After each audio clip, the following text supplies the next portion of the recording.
How to fix CoD Modern Warfare 2 crashing error. 1. Log out, quit then relaunch Modern Warfare 2. 2. To fix error CE-108255-1 in Modern Warfare 2 on PS5.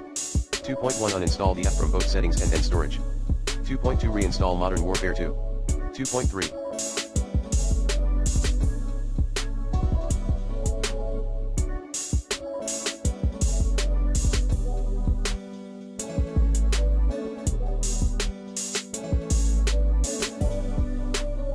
Rebuild database in your console save mode. Plan B, reset your PS.